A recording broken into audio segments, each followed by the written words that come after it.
Hello everyone, and welcome to our today's wonderful webinar on Acadia University. I would like to thank you all for being here and taking time. I see attendants are still joining in. Should we wait for the attendees? Dolly, should we wait for the attendees to join in and then I should start? Yeah, wait for some time and let them. Yeah.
Shivani, I think we should start it. Right. We have good number of attendees now. I'm Shivani Sachdeva and I will be your moderator for today's webinar. Those who don't know me, I am Manager Canada at MSM. I am delighted and pleased to introduce our facilitator, Mr. Tony and Mr. Liam, right, from Acadia University. Before I hand over to them, I would like to request all of you to put all your questions in Q&A section and we will answer all your questions after the presentation is done. So without further ado, let's kickstart the things and welcoming our presenter, Tony and Liam. Over to you guys. Thank you, Shivani, and good evening, everyone over there in India, and good morning here in Canada. As Shivani mentioned, my name is Tony Adey, and I'm the Director of Student Recruitment here at Acadia University in beautiful Wolfville, Nova Scotia. I recognize a couple of the names and the attendees here today from the Can-Am offices. So I just wanted to mention that you might recognize my face because prior to working at Acadia, I worked at Tony, I'm sorry, I'm cutting. Your voice is echoing. If you can, say it again. Your voice is breaking and. Yeah, you've got a little bit of feedback. Testing, 1, 2, 3. Testing. Still bad. Just one moment. How about now? Still echoing. Do you want to try refresh, jump back in? Yeah, I'll just hang up and then I'll come back in a second.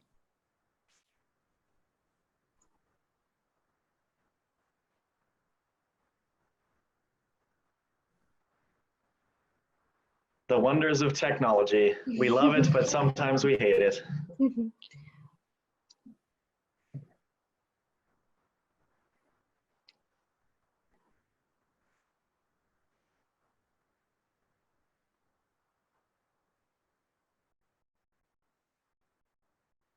Attendees won't be able to speak. We have kept your mics on mute. So if you have any questions, you can drop in the Q&A section, guys.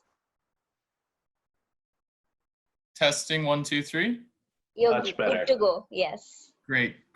Yeah, so I'll just start over there, seeing that the sound was echoing. So my name is Tony Adey, and I'm the Director of Student Recruitment here at Acadia University in Wolfville. And for those of you on the line that might recognize my face, that's because I've been to many of the Can-Am offices many times over the past 4 or 5 years, having worked for another university here in Atlantic Canada. But I can tell you, since making that move to Wolfville and to Acadia, I'm very, very happy with that move. This is a lovely and wonderful university, and I'm happy to call it my new home 100%. I just wanted to hop on the line here today and begin by just introducing myself as the director here at Acadia. Liam and I are very excited to have started this new initiative with M Squared Media in India, the Middle East, and parts of Africa. This is a big initiative for us, and part of that equation is also the CanAm agency as well. So I'm quite pleased to continue on working with CanAm. I know that you're definitely a fantastic resource for students and for Acadia in India. So please, thank you so much for joining us here this morning. I also wanted to, before I pass it over to Liam, I wanted to mention a couple of things about COVID-19. I know that perhaps a lot of you in India are wondering what the Canadian situation is and what the Acadia situation is. So first of all, today is May the 4th, and many provinces are starting to relax COVID restrictions today, albeit on a very small scale. Here in the province of Nova Scotia, over the weekend, we were permitted, for example, to go to provincial and city parks for the first time. And we're waiting word from our provincial government on the next phase of when things will be reopening. But many other provinces in Canada have weathered the COVID storm quite well, and they are beginning to open some businesses and shops and things like that as well. So we're all very, very optimistic. But how does COVID-19 impact future students that are coming to study with us here at Acadia? So I just want to speak to that for a couple of moments. And first of all, I want you to let you know that from a recruitment perspective and an admissions perspective, when you're working with students and prospective students, our recruitment efforts remain largely unaffected. So when the COVID lockdown happened on March the 15th here, our team was able to switch from working from home within 24 hours, and we did that quite well. We were able, for example, to get all of our first-year students registered quite quickly by using things like Zoom and Microsoft Teams. Liam and I, as well as other staff in the office, are fully available virtually for service at any point between now and September.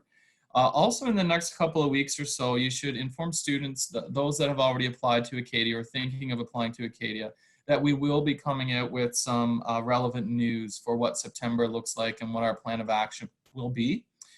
Thirdly, our admissions processes have become flexible, and we do want to note that we continue to process applications for September. So when I say flexible admissions processes, this essentially means that we're willing to look at the students' 10th and 11th results, their mid-year results in 12th, those sorts of things, to offer conditional or final acceptances.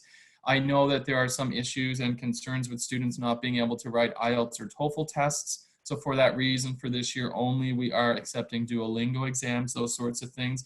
So Acadia has been as flexible as we possibly can, and we certainly encourage you to continue on feeding those applications to us if you have interested students for the fall. We're also exploring financial incentives and being flexible on the financial side for fall 2020. We don't have much more to report on that right now, other than to say that students that apply to the institution on a case-by-case basis, we are willing to waive the admission deposit fee. That fee is essentially placed on the student account so that when they arrive in September, they'll be required to make that fee payment.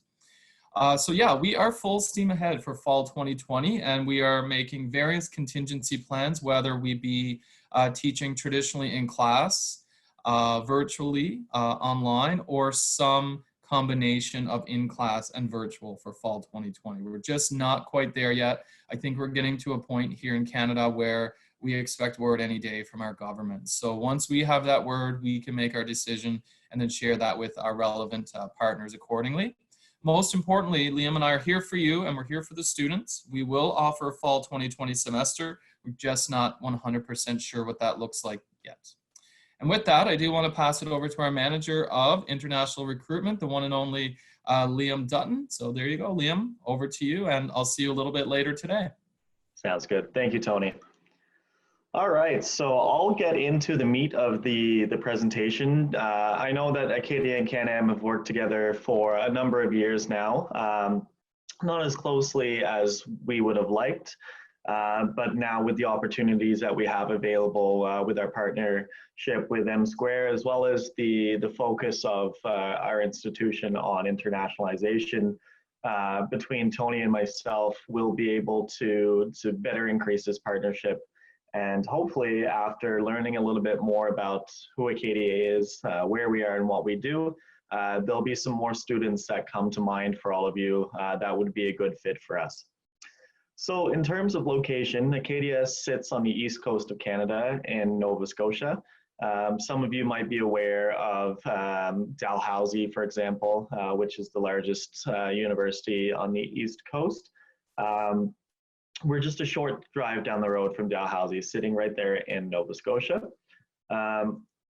Nova Scotia is known for having some of the most consistently warm weather in Canada. So as a province, we're actually very, very warm. We have very low cost of living as well as very high quality of life and safety ratings. So it's a great place to study, but it's also a great place to live as well and to make a bit of a livelihood afterwards.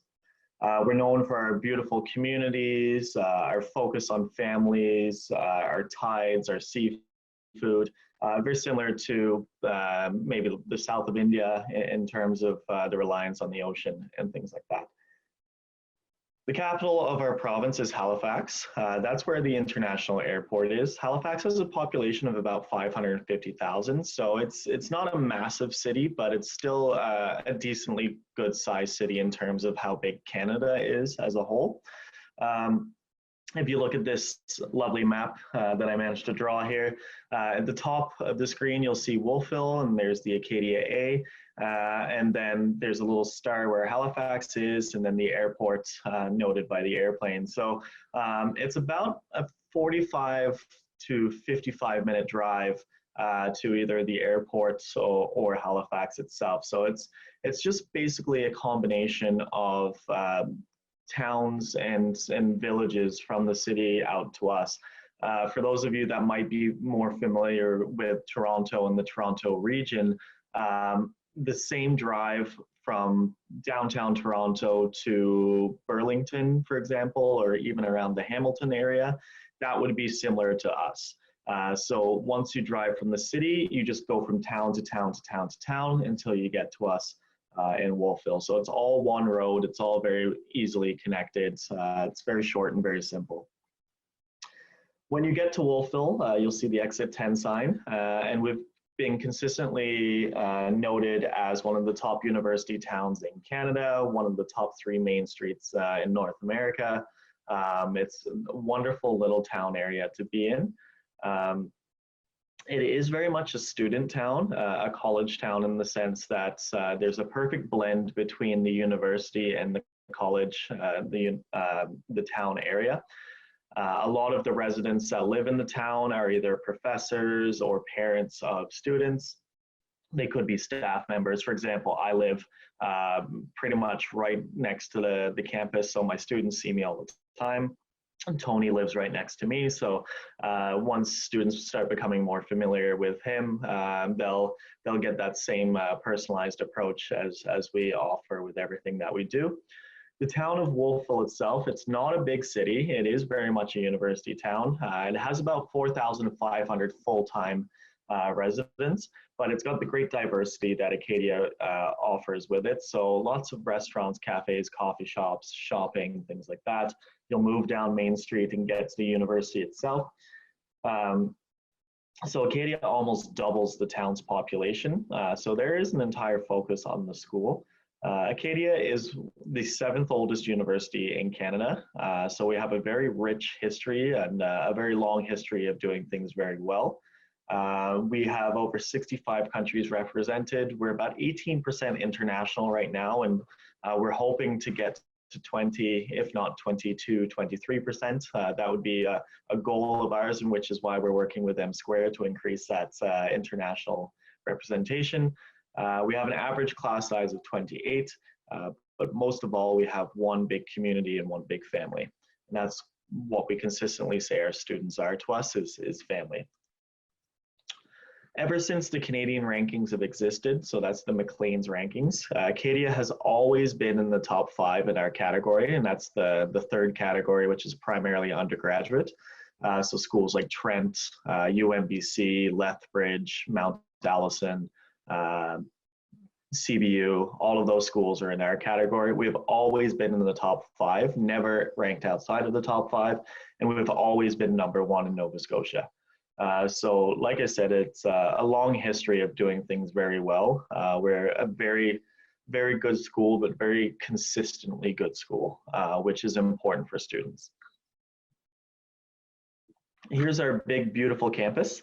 We're about 250 acres of green space, so lovely green areas on campus for students to really just enjoy themselves and have a breath of fresh air. Everything that the students need is right on the campus there for them. So you'll see the brown buildings in the middle of the picture. Those are the residence buildings, the lodging. In the middle of the campus, we have our academic facilities, and then the athletics facilities is at the bottom of the campus. You'll see that with the football field. It takes students 3 minutes to walk anywhere on campus. So you don't have to take buses. You're not biking across town. You're not planning your day to get from your residence to the dining hall to your classroom. You can do it all within 3 minutes. So it's very safe and it's very convenient for students. I always say their biggest concern is what they're studying in class, not how they're getting to class. Because at a lot of the bigger university campuses in Canada, especially ones in big cities, no one knows who a student is, who's just a resident. No one knows where the university buildings start, for example. So for us, it's all right there for you, and the students are very well looked after. We have 3 faculties with 30 majors and 200 degree options. So there's a lot of flexibility within our programs. We describe ourselves as what's called a liberal arts style of university, meaning that students can combine degrees very easily. You have flexibility to do minors, majors, honors, any of the options within the programs like actuarial science, health science, for example. All of those exist within there. Within the arts, our most popular programs currently would be economics, politics, psychology, and environmental sustainability studies. So depending on what the job markets look like, those tend to be the more popular ones. As I mentioned with the degree options that we have, for example, politics would be one of them. Within politics, we also have international relations, as well as pre-law. So I know students are looking at those areas. So we might not have a specific degree called international relations, but it exists within our politics degree. And that's the same for the majority of the programs that we offer. So there's breadth and there's depth to all of the programs that we have. As I mentioned, economics, very popular program. As of this year, we offer it in the science faculty as well. But it's a very flexible program that you can pair up with other majors. As you can see there, business, computer science, and math, those ones make sense. But if a student wants to do biology and economics, they're more than welcome to. There's no limit on what they're able to do there. Within the Faculty of Pure and Applied Science, lots of popular programs. It's hard to pick some that are more popular than others. But I think for your respective students in your respective regions, obviously computer science is going to be of interest, engineering, environmental science, nutrition, math and stats, plenty. As I mentioned, we do have options within these programs. So for example, within biology, we do have the health science option that I'll cover shortly. Within mathematics, we have actuarial science option. We also have data analytics, computer science, game design, mobile and ubiquitous computing, plenty. So there's, no matter what your students are looking for, we probably have it. Pictured is our junior design team. So our engineering team finished second in Canada last year and losing only to Waterloo. So that's something that we're quite proud of. And for a small school to be able to compete with bigger schools like that, it's pretty fantastic. As I mentioned, within computer science, that's where we see a lot of our diversity, lots of options, lots of industry tie-ups as well. We have connections with IBM, Google, Sony, Dell, Microsoft, Research in Motion, so that's BlackBerry. So there's lots of tech companies within Nova Scotia and that are connected to our school. So there's lots of opportunities for students to not only get hands-on work during their program, but then to also get employed afterwards. Then within professional studies, most popular ones would be business and kinesiology.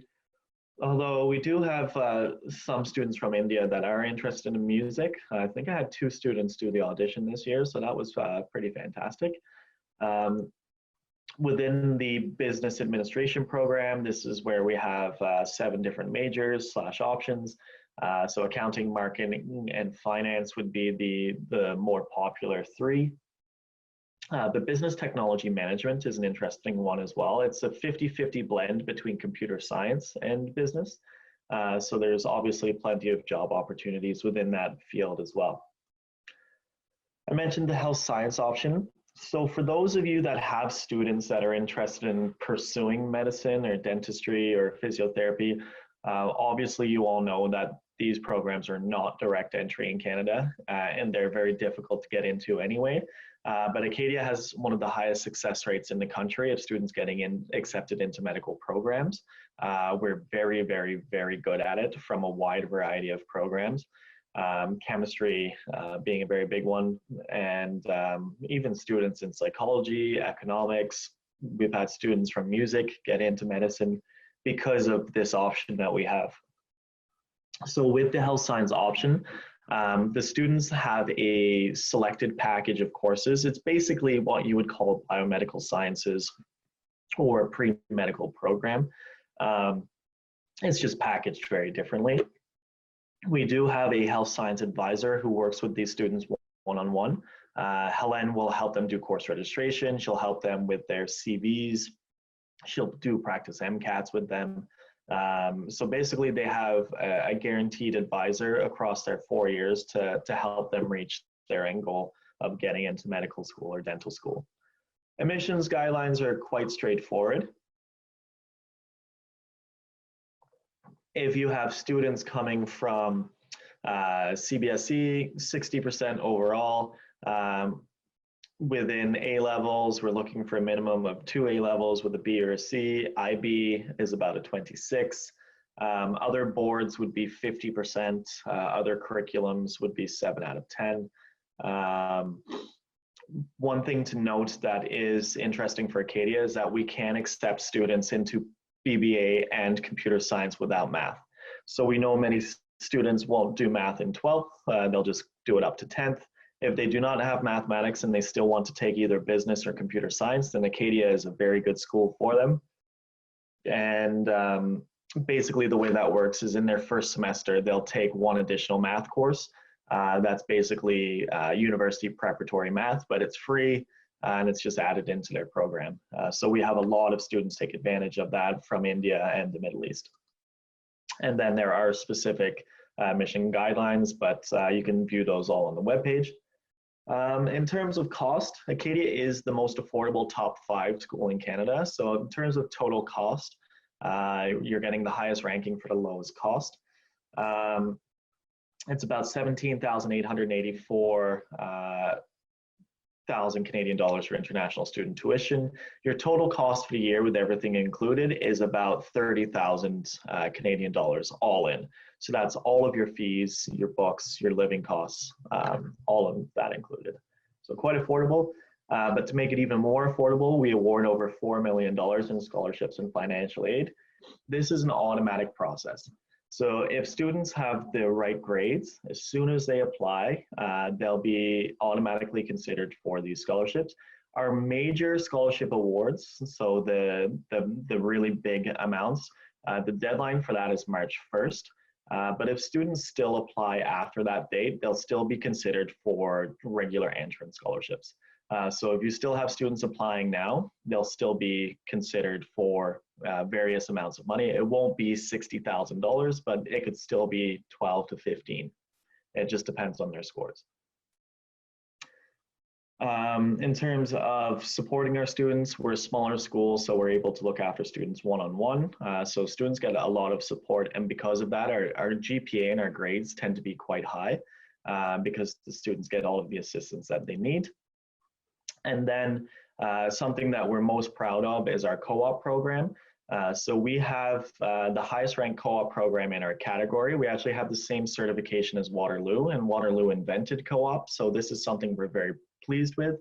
For those of you that know the Madame Karuna, she'll very happily tell people that our co-op program is of the same quality as Waterloo's. So for those students that that might not want to go to a bigger school or might not have the grades to get into a school like that, but still want that excellent co-op experience, then Acadia can absolutely offer that for them. People ask a lot about job opportunities in Nova Scotia. You know, it's not Toronto, it's not Montreal, it's not Vancouver. What's in Nova Scotia?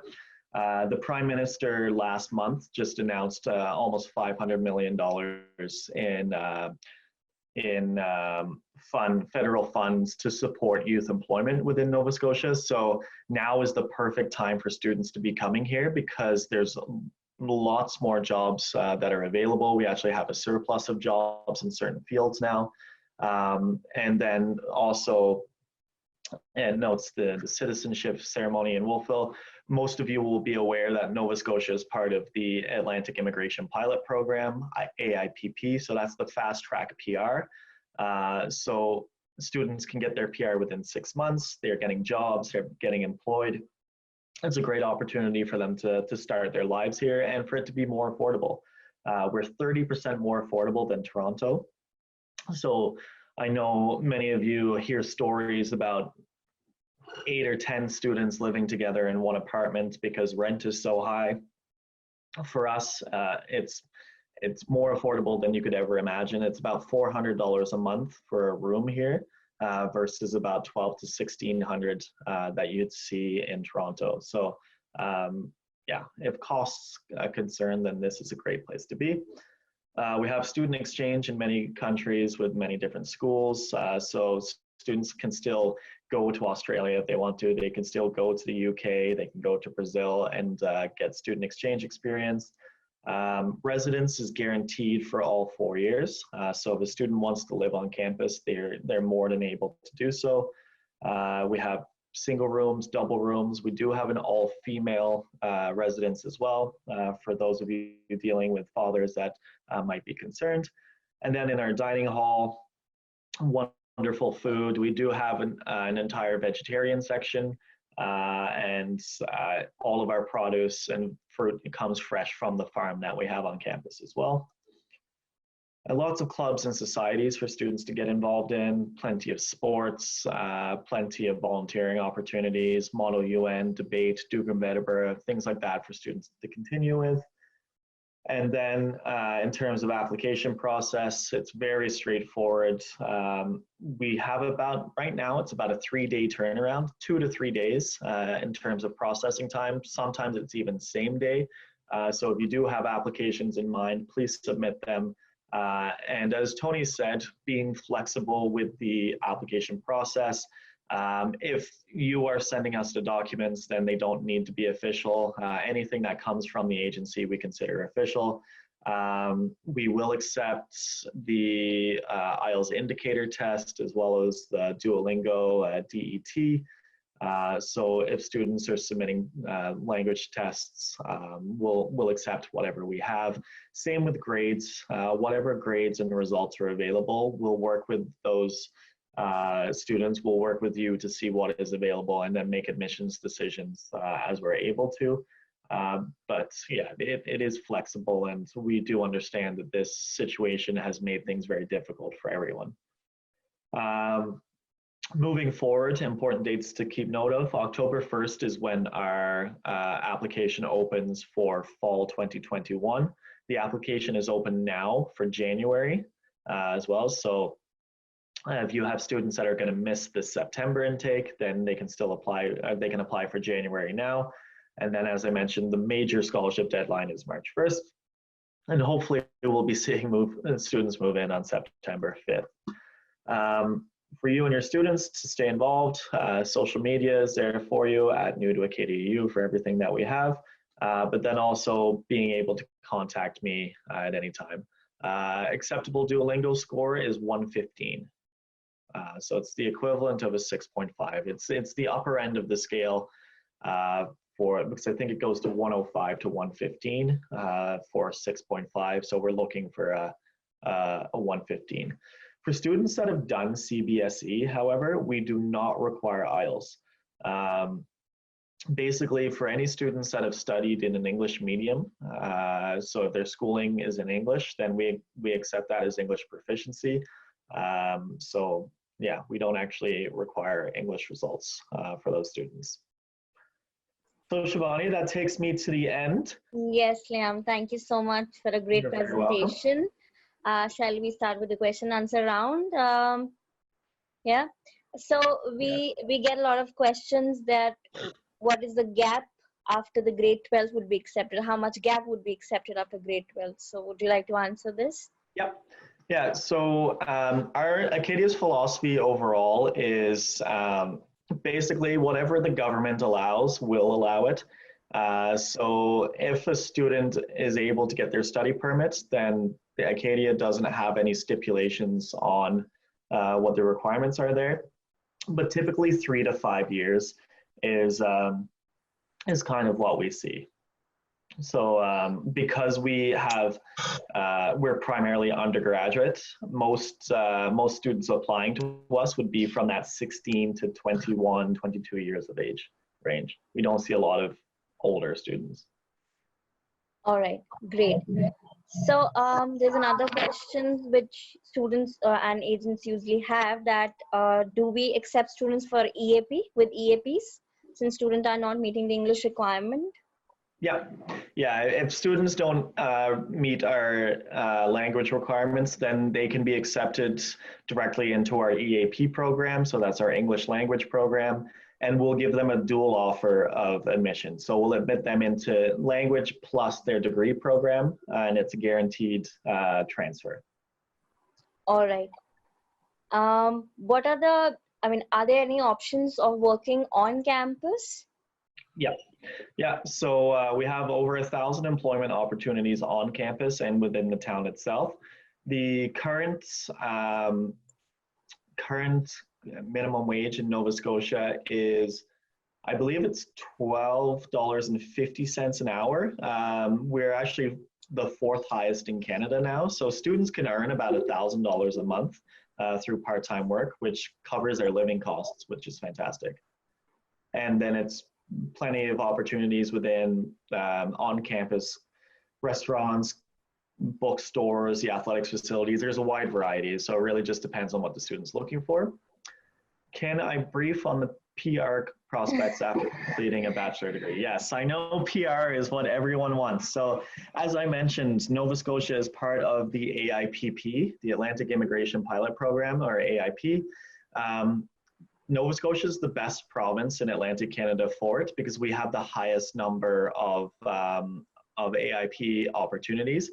Essentially, a student has to get a job offer from an AIP sponsor.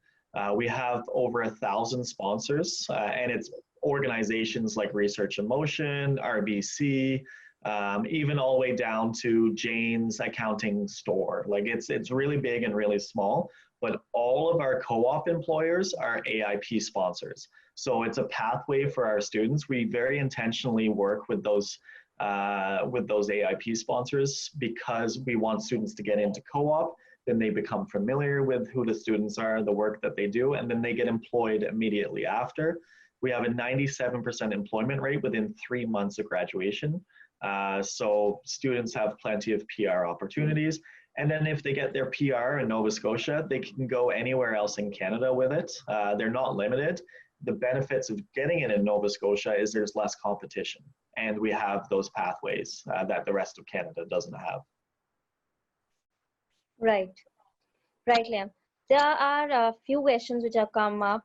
There are, since there's a lockdown in most of the countries and, students are unable to reach the banks and everything. So can they pay an acceptance fees before they make the full tuition fees installment deposit?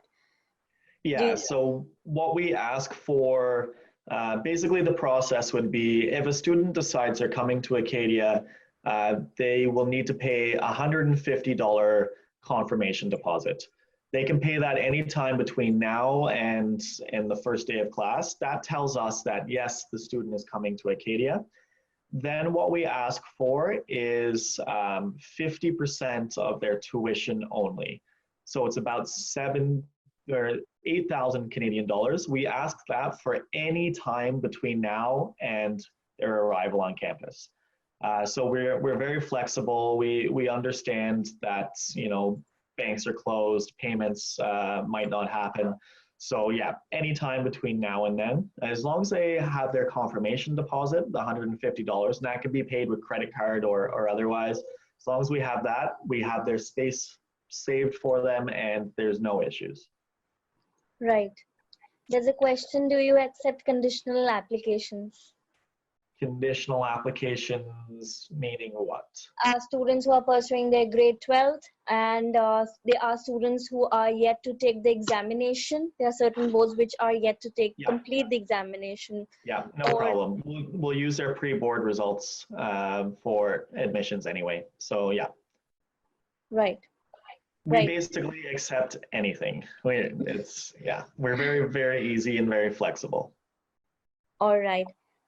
There's another question which people usually ask is, how many Indian students are studying at Acadia? Right now, it's about 60 overall. As I mentioned, we do have that diversity across all of the countries. We only started actively recruiting in India about 4 years ago. So I would say within the next year, we'll have 150 Indian students, maybe even higher. A lot of them are, if you actually look at Indian passports, we have more Indian passports because a lot of them come from the Middle East, from the UAE, from Oman and things like that. But students solely from India itself, it's about 60. Okay, great, thanks. What would be the tag for an offer? What would be the turnaround time for an offer? Admission? 2 days. Great. 2 business days, where Michael needs things to do in the office, so send as many applications as you can because he's getting bored. No, he's busy, but he always appreciates seeing more. Right. What is the application fees they're asking? $40, 40 Canadian dollars, yeah. That's for the undergraduate programs. For undergraduate, yeah. Yes. And what will be the duration of the program, as in the duration, as in how many classes would be there in a week if somebody comes to Acadia? So the typical school years from September to April/May, it's about 8 months. Each week, students will have 5 classes. Depending on their program, they might have labs as well. So a lot of the science programs and engineering, they all have labs attached as well. So it's anywhere from 5 to 8 classroom sessions per week. Right, great.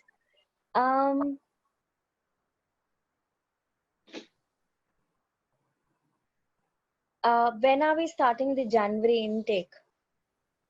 Applications just opened now. So applications are open now for January, and then the first day of orientation, I believe, is January 5th.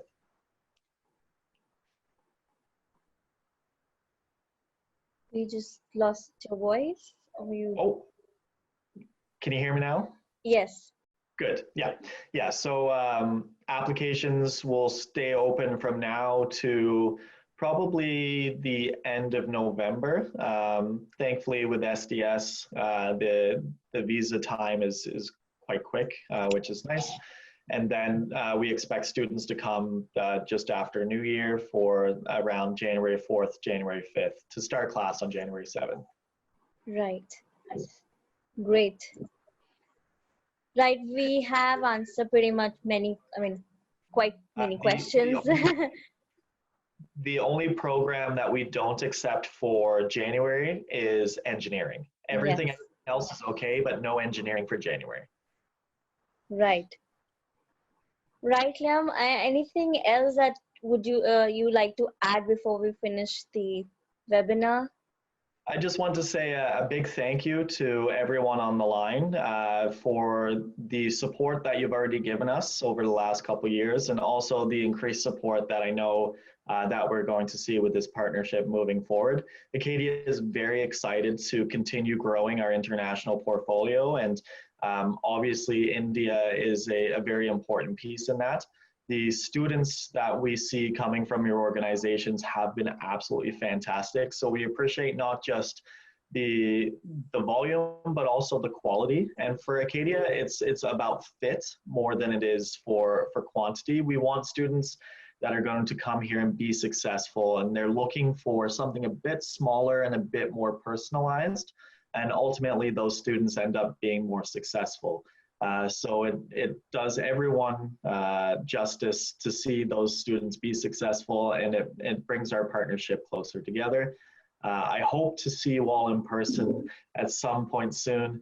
I see the lovely Shivani. I see her face here all the time, but I'm really looking forward to getting to India as soon as I can to really kickstart this to the best of our ability. But I hope you all stay safe, stay well, and I look forward to seeing you hopefully very, very soon. Thank you, Liam. We'll certainly see you after September or before September, like Tony said. We're waiting for you. Right. Thank you, everyone, for attending the webinar today. I hope to see you next time. Stay home, stay safe. Thanks, Liam. Thanks, team.